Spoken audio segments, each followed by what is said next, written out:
तरह से चल रहा है वो अमेरिका कहीं न्यूक्लियर बम ही ना गिरा दे ईरान पे, अल्लाह ना करे अल्लाह। मुझे ऐसे लोग कुछ मिले इन टॉपिक्स को लेके जो ये भी क्लेम करते हैं कि मैं इमाम मेहदी हूँ, कुर्ब क़यामत के साइंस और फितना दज्जाल, हाउ टू डिकोड जो हदीस में साइंस है, क्योंकि कुछ हदीस में ये सोल्यूशन है ना, पहाड़ों की तरफ चले जाओ, they start claiming they are Mahdi, they start claiming मुझे ये नज़र आता है, मुझे वो नज़र आता है, अब ऐसे होने वाला है, वैसे होने वाला है। क्या ये हो चुका है कि शाम में, यमन में, इराक में टर्मोइल चल रहा होगा या हो रहा है? मलहमतुल कुबरा, the Armageddon, the great war, जो ट्रंप आज नाम ले के कह रहा है, उस टाइम में एंटर हो चुके हैं, जो दज्जाल से 5-6 साल पहले का टाइम है। रसूलुल्लाह सल्लल्लाहु अलैहि वसल्लम ने फरमाया तुम लश्करों में तकसीम हो जाओगे। इन जंग के बाद कुस्तुनतुनिया फतह होगा और कुस्तुनतुनिया के फतह के बाद दज्जाल जाहिर होगा। फतह होगा तो खुरूज दज्जाल होगा, खुरूज होगा उसका, वो फिजिकली बाहर आ जाएगा। आसानी फरमाए, कुछ हतमी नहीं कहा जा सकता, लेकिन ऐसा महसूस होता है कि कुछ बड़ा होने वाला है। कुर्ब क़यामत के साइंस और फितना दज्जाल, हाउ टू डिकोड जो हदीस में साइंस हैं, जो कुछ इंस्ट्रक्शंस हैं, उनको डिकोड करना, ये पूरी एक साइंस है। तो आम आदमी जो है उसको एहतियात बरतनी चाहिए बहुत ज़्यादा इन हदीस को पढ़ते हुए, इन हदीस को डिकोड करते हुए, क्योंकि ये उलमाए कराम का काम है। तो मैं भी बड़ी एहतियात के साथ आपके सामने इन हदीस की इंटरप्रिटेशन रखूँगा और पूरी ज़िम्मेदारी के साथ, कोशिश के साथ मैंने बहुत से उलमा को अप्रोच किया, उनसे समझा इस टॉपिक को। तो अल्हम्दुलिल्लाह एक एहतियात बरत के आपके सामने कुछ जो इंशाल्लाह पॉइंट्स हैं वो रखूँगा। तो इस टॉपिक को लेके बड़ी अजीब एक चीज़ है, हमारे अल्लाह माफ़ करे सोसाइटी में मेंटल हेल्थ डिसऑर्डर्स बहुत बढ़ गए हैं। तो मुझे ऐसे लोग कुछ मिले इन टॉपिक्स को लेके जो ये भी क्लेम करते हैं कि मैं इमाम मेहदी हूँ, और डिलूजन्स जिन्हें कहते हैं ना, डिलूजन्स होती हैं, तो ये एक एक्सट्रीम है इस टॉपिक को लेके। डिलूजनल नहीं होना, यानी कुछ लोग बहुत डिलूजन में चले जाते हैं इस टॉपिक को लेके। तो हमने एक्सट्रीम पे नहीं जाना, हमने वहाँ तक ही रहना है जहाँ तक उलमाए कराम की गाइडलाइन है। यानी some people have met me, they told me कि मैंने पोर्टल्स भी देखे हैं, पोर्टल्स खुले हैं मेरे सामने। मतलब we have to talk reality, what the reality is, right. और हमारा दीन प्रैक्टिकल है। इस टॉपिक को पढ़ने का फ़ायदा असल में क्या है, ये हमने देखना है। असल में ये टॉपिक से अगर हमें प्रैक्टिस आ जाती है दीन की, तो इंशाल्लाह हम फितना दज्जाल से बच जाएंगे। अगर हमारी नीयत सिर्फ ये कि इंटरेस्टिंग टॉपिक है, इंफॉर्मेशन बड़ी ज़बरदस्त मिलेगी और मुझे जो है ना वो ऐसी ऐसी बातें पता लगेंगी, कल को मैं भी कहीं जाके बताऊंगा तो आई विल बी समवन जिसको बड़ी इंटरेस्टिंग इन्फॉर्मेशन पता है, तो फिर यकीन करें कोई फ़ायदा नहीं है। एक सहाबी नबी सल्लल्लाहु अलैहि वसल्लम के पास है, कहा या रसूलल्लाह क़यामत कब आएगी? अल्लाह के नबी सल्लल्लाहु अलैहि वसल्लम ने बहुत खूबसूरत जवाब दिया, फरमाया what have you prepared for it, तुमने उसके लिए तैयारी क्या की है? तो ये मकसद होना चाहिए, ठीक है, ऐसे टॉपिक्स को सुनने का, ऐसे टॉपिक्स को समझने का। दूसरा एक और एक्सट्रीम है, कुछ लोग हदीस सुन के इतना एक्सट्रीम पे चले जाते हैं, डर जाते हैं, क्योंकि कुछ हदीस में ये सोल्यूशन है ना, पहाड़ों की तरफ चले जाओ। मैं आप सामने रखूँगा, इंशाल्लाह आपको समझ आ जाएगी। तो खसूसन मेरी बहनें माइंड ना करें, औरतों में देखा गया कि वो फिर बहुत ज़्यादा परेशान हो जाती हैं और वो कहती हैं बस आज ही सब कुछ छोड़ो। खामदों को भी कहती हैं कि बस निकलो, तलवार पकड़ो और निकलो बस। तो हमारा दीन जो है ना, वो हमें विजडम और बड़े एहतियात से चलने का हुक्म देता है, प्रूडेंस का हुक्म देता है, अक्लमंदी का हुक्म देता है और प्रैक्टिकल प्रैग्मेटिक सॉल्यूशंस अपनाने का हुक्म देता है। तो ये दो एक्सट्रीम्स को हमने अवॉइड करना है। एक वो डिलूजनल वाली चीज़, बहुत से लोग जो है वो डिलूजनल हो जाते हैं इन चीज़ों को लेके, they start claiming they are Mahdi, they start claiming मुझे ये नज़र आता है, मुझे वो नज़र आता है, अब ऐसे होने वाला है, वैसे होने वाला है। तो stick to what the scholars have said, जो स्कॉलर्स ने इंटरप्रेट किया वहाँ तक आप रहें। और दूसरी चीज़, दूसरी एक्सट्रीम के इस टॉपिक को लेके बहुत परेशान हो जाना और ये कहना कि बस अब सब कुछ छोड़ दो, सब कुछ ख़त्म है और बस सब तरक कर जाओ और निकल जाओ। और बहुत से नौजवान दूसरी एक्सट्रीम पे गए और they suffer, to be honest, ठीक है। तो इसलिए we have to be moderate. इंशाल्लाह आप सामने सोल्यूशन रखूँगा। हदीस में नज़र दौड़ाई जाए तो हालात परेशान को, ना इसमें कोई दूसरी राय नहीं, लेकिन इंशाल्लाह इफ़ वी स्टिक टुगेदर, हम अल्लाह की मदद पकड़ें तो ज़रूर अल्लाह ताला हमें बचाएंगे इंशाल्लाह, और अल्लाह ताला जो है वो आसानी पैदा करेंगे। तो सबसे पहले आप सामने कुछ हदीस रखूंगा प्री दज्जालिक टाइम्स के हवाले से, और हम ये डिस्कस करेंगे क्या हम उस टाइम में एंटर हो चुके हैं जो दज्जाल से 5-6 साल पहले का टाइम है। अल्लाह नोज बेस्ट, बट हदीस सामने रखता हूँ और हम डिस्कस करते हैं इंशाल्लाह। क्योंकि टॉपिक सूरह कहफ है, सूरह कहफ को भी डिस्कस करेंगे डिटेल में, लेकिन उससे पहले इस वक्त जो हालात हाजरा को सामने रखते हुए हमें क्या समझना है वो समझना चाहिए। शुरू करते हैं जी। सबसे पहली हदीस है, अब मैं आपके सामने सिर्फ अहदीस रखूंगा और उलमा की इंटरप्रिटेशंस बताऊंगा, अपनी नहीं, उलमाए कराम ने कैसे इन हदीस को समझा। सुनन नबी दाऊद की हदीस है, सही हदीस है, अब्दुल्ला बिन हवाला रज़ियल्लाहु अन्हु से रवायत है, रसूलुल्लाह सल्लल्लाहु अलैहि वसल्लम ने फरमाया तुम लश्करों में तकसीम हो जाओगे, यानी इसकी इंग्लिश भी साथ में रखता हूँ, you will become organize into armies, तुम लोग आर्मीज में तकसीम हो जाओगे। एक लश्कर शाम में, एक लश्कर यमन में और एक लश्कर इराक में होगा।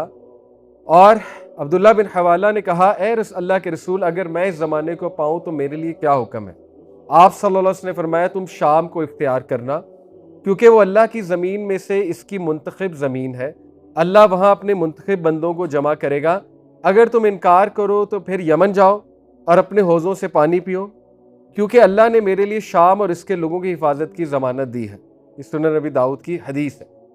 इस हदीस को कैसे देखना, देखें, क्या ये हो चुका है कि शाम में, यमन में, इराक में टर्मोइल चल रहा होगा या हो रहा है? हो भी चुका है, हो भी रहा है, ठीक है। उलमा दोनों बात करते हैं। जैसे गज़वा हिंद की जो हदीस है उसका एक हिस्सा हो चुका है। गज़वा हिंद आपको पता है मोहम्मद बिन कासिम आए थे, लेकिन क़यामत के करीब दोबारा गज़वा हिंद होगी। उलमा ने इस तरह से समझा उन हदीस को। इसी तरह ये हदीस है कि ये 3 इलाके बहुत इंपॉर्टेंट हैं टू रिकग्नाइज कि जब इन 3 इलाकों में हरकत हो रही होगी, कुछ मूवमेंट हो रही होगी, मुसलमानों के लश्कर जमा हो रहे होंगे और यहाँ पर कहत साली आ रही होगी, यहाँ पे सैंक्शंस लग रही होगी। ये एक और हदीस है, सही मुस्लिम की, आप सामने रखूंगा। इन्हीं 3 इलाकों का जिक्र है, इराक, शाम और यमन। जब यहाँ पे सैंक्शंस लगेंगी, जब यहाँ पे फैमिन आने लगेगा, तो फिर नबी ने इमाम मेहदी की तरफ भी इशारा किया कि एक लीडर उठेगा। वो हदीस में आप सामने रखता हूँ। तो साबित हुए 3 इलाके इस वक्त। शाम, जब नबी सल्लल्लाहु अलैहि वसल्लम ने शाम कहा तो उससे क्या मुराद है? उससे मुराद मॉडर्न सीरिया नहीं है। नबी सल्लल्लाहु अलैहि वसल्लम के ज़माने का जो शाम था उसमें कौन कौन सी कंट्रीज थी? Lebanon, Jordan, Syria and Palestine, ये सब शाम में था, ठीक है। तो जब नबी सल्लल्लाहु अलैहि वसल्लम ने फरमाया कि जब शाम से खैर उठ जाए तो उम्मत से खैर उठ जाएगी, ये हदीस सही, ये तिरमिज़ी की हदीस। इसी तरह यहाँ शाम का जब वर्ड है तो इससे मुराद ये सारे इलाके, खुसूसन फ़लस्तीन, यरूशलेम, ठीक है। तो इस हदीस से ये साबित होता है कि मुसलमानों के इन ममालिक में मिलिट्री कैंपेन्स चल रही होंगी। इससे मुराद है कौन कौन से? शाम, यमन और इराक। आज ये तीनों इलाकों को आप देखें तो इनमें मूवमेंट है और मिलिट्री मूवमेंट है। और बाय द वे, इराक, जब नबी सल्लल्लाहु अलैहि वसल्लम ने इराक की बात की तो उसमें कुछ सऊदीया का एरिया भी आता है और उसमें कुछ ईरान का एरिया भी आता है, ठीक है, मॉडर्न जो इराक है। एक ये हदीस। दूसरी हदीस आप सामने रखता हूँ, ये तिरमिज़ी की हदीस है, सुनाई भी। अल्लाह के नबी सल्लल्लाहु अलैहि वसल्लम ने फरमाया कि अगर अहले शाम खराब हो जाए तो तुम में कोई खैर बाकी नहीं रहेगी और मेरी उम्मत में एक गिरोह हमेशा गालिब रहेगा। जो लोग इन्हें छोड़ देंगे वो इन्हें नुकसान नहीं पहुंचा सकेंगे, यहाँ तक कि क़यामत कायम हो जाएगी। इससे भी साबित हुआ कि शाम की खराबी उम्मत की खराबी, शाम की खराबी यानी शाम के हालात ख़राब होना, या शाम में वो स्पिरिट ख़त्म होना, पॉलिटिकल स्पिरिट ख़त्म होना, जो कि बहुत पहले 20-30 साल पहले हमने देखा ख़त्म हुआ और अब हालात बहुत सीरियस हैं।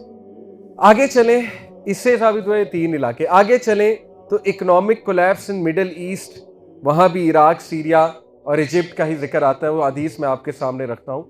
अल्लाह के नबी सल्लल्लाहु अलैहि वसल्लम ने फरमाया, हदीस है सही मुस्लिम की, Iraq with hold its dirhams and its qafiz, Iraq अपने दिरहम और कफीज रोक लेगा, शाम अपना मुद और दिनार रोक लेगा। कफीज, मुद, ये एग्रीकल्चरल इनकम को कहते हैं। और मिस्र अपना उर्दब और दिनार रोक लेगा। फिर तुम इसी हालत की तरफ लौट जाओगे जिससे तुमने आगाज किया था। 3 बार कहा, फिर तुम इसी हालत की तरफ लौट जाओगे जिससे तुमने आगाज किया था, फिर तुम इसी हालत की तरफ लौट जाओगे जिससे तुमने आगाज किया था। दिरहम, दिनार करेंसी है, कफीर, मुद, अर्दब ये ज़रई पैमाने हैं, ठीक है। उलमा ने वजाहत की है, मैं उलमा का मौक़िफ़ पढ़ रहा हूँ कि इस हदीस का मतलब ये कि इन इलाकों से आने वाली दौलत मुसलमानों के मरकज़ हिजाज तक पहुँचना बंद हो जाएगी, यानी इकनॉमिक कोलैप्स है और एक किस्म का पॉलिटिकल कोलैप्स है। और इमाम अन-नववी की शरह है, इमाम अन-नववी सही मुस्लिम की शरह बयान की इमाम नववी ने, वो ये कहते हैं कि दो तशरीहात उन्होंने की इस हदीस की। नंबर 1, बैरूनी ताकतें इन इलाकों को रोक देंगी और इनकी दौलत और फसलें मुसलमानों तक पहुंचने नहीं देंगी, सैंक्शंस लगेंगे इन इलाकों में। दूसरा, लोग फितने और जंगों की वजह से टैक्स या खराज देने से इनकार कर दें। आज ये दोनों चीज़ें हम इन इलाकों में देख रहे हैं, जिसमें मिस्र वाला इलाका भी जो है वो शामिल है। उसके बाद एक और हदीस, बहुत इंटरेस्टिंग हदीस है यरूशलेम के बारे में, ये मैं आपके सामने रखता हूँ। सुनन नबी दाऊद की हदीस है।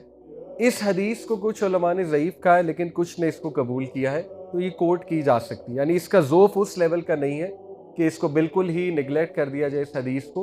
कुछ उलमा ने इसको हसन का दर्जा दिया है, मैं आप सामने रखता हूँ। अल्लाह के नबी सल्लल्लाहु अलैहि वसल्लम ने कहा कि यरूशलेम की आबादी, बैतुल मक़दस की आबादी इस वक्त होगी जब यसरब वीरान होगा।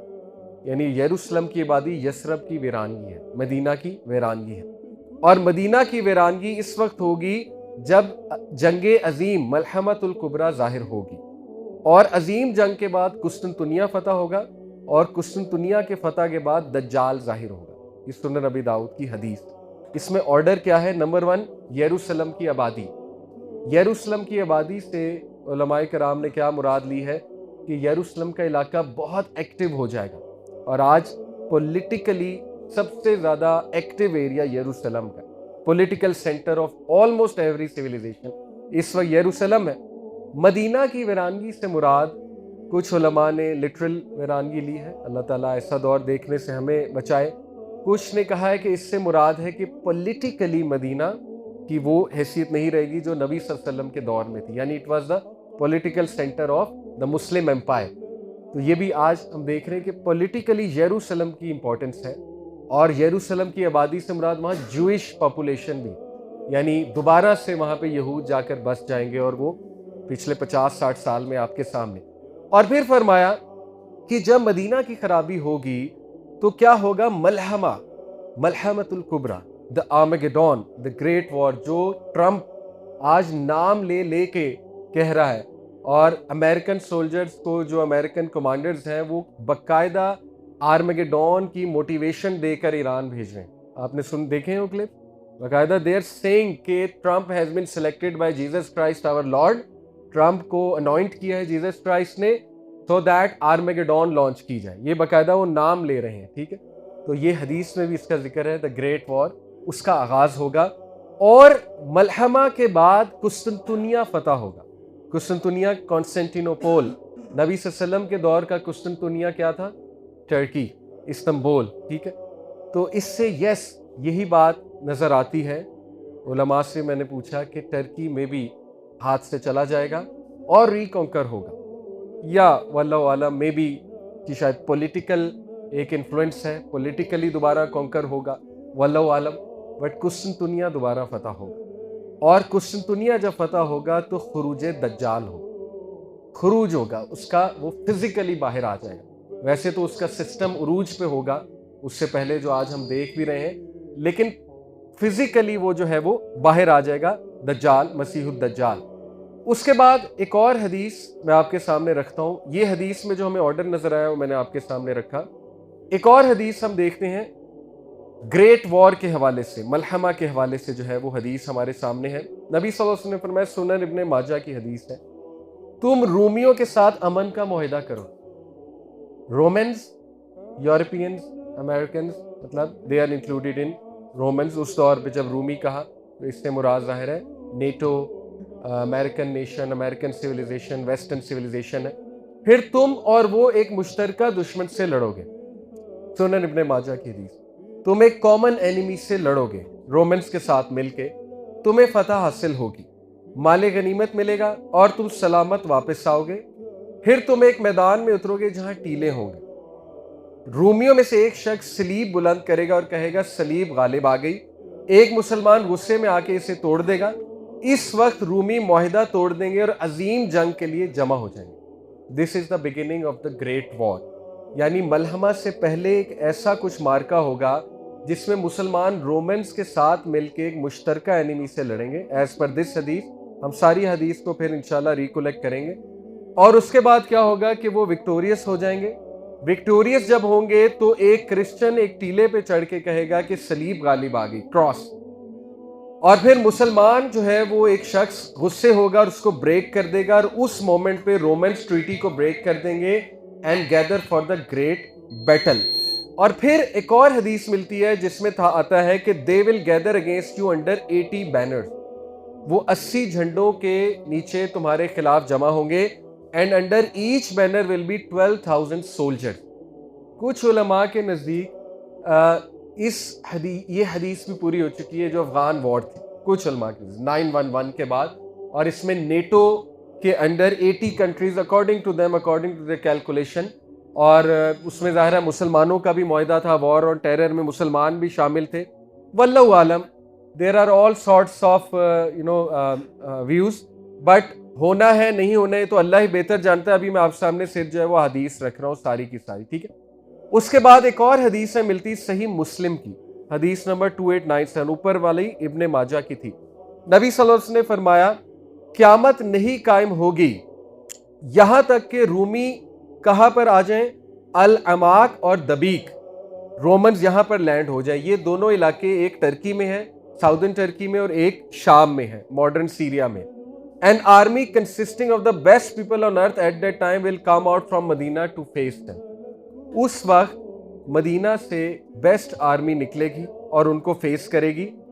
1/3 विल फ्ली, इनमें से 1/3 भाग जाएंगे और अल्लाह इन्हें कभी माफ नहीं करेगा। हदीस के अल्फाज है, 1/3 शहीद होंगे और वो बेहतरीन शुहदा होंगे, और 1/3 फतह हासिल करेगी और फिर कभी आजमाइश में नहीं डाली जाएगी। सही मुस्लिम की हदीस।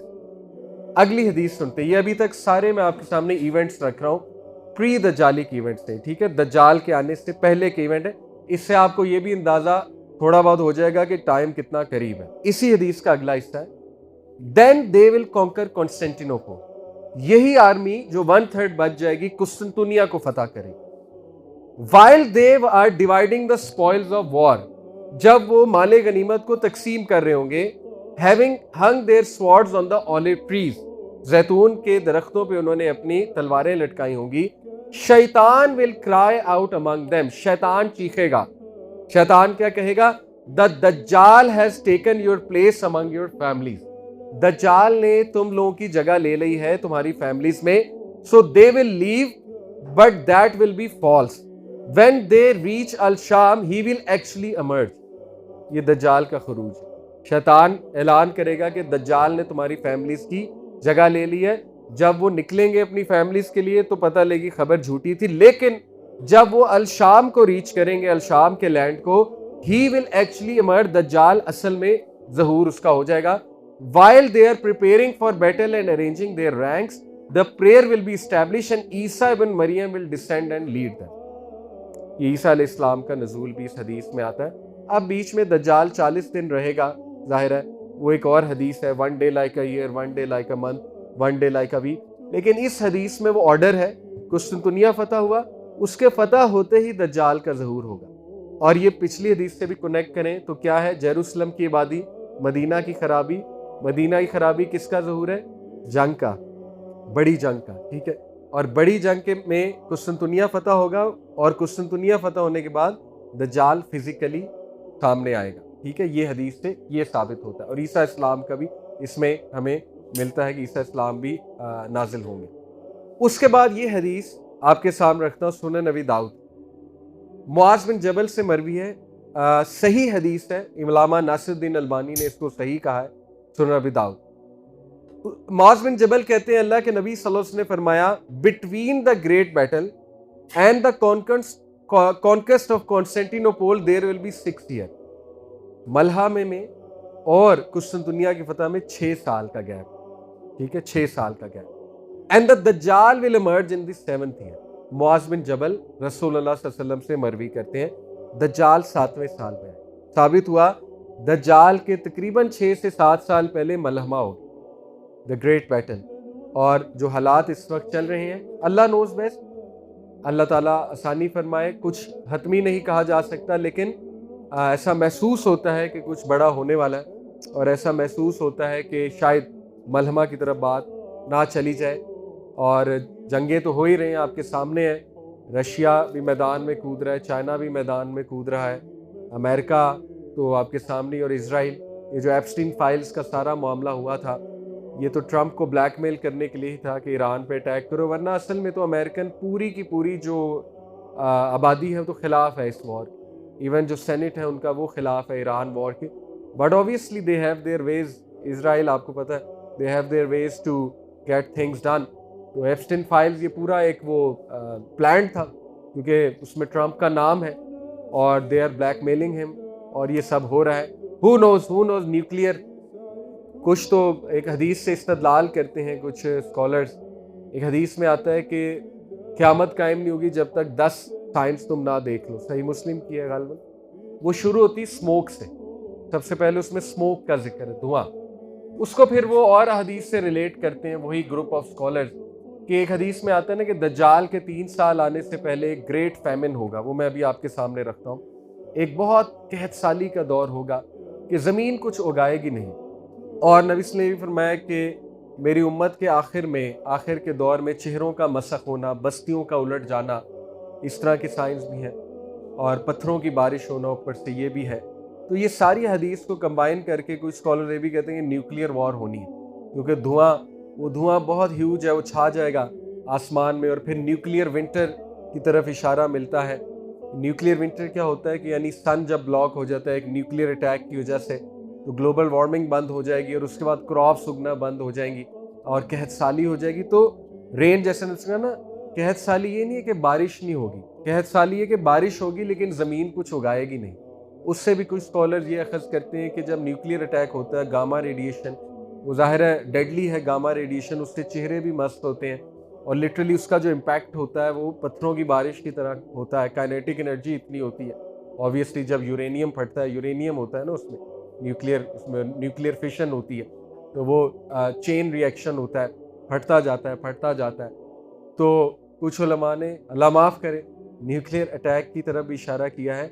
और जो पागलपन इस वक्त नज़र आ रहा है, अल्लाह ना करे जिस तरह से चल रहा है, वो अमेरिका कहीं न्यूक्लियर बम ही ना गिरा दे ईरान पे, अल्लाह ना करे। एनीवे, ये सारे क्या सराइयाँ हैं।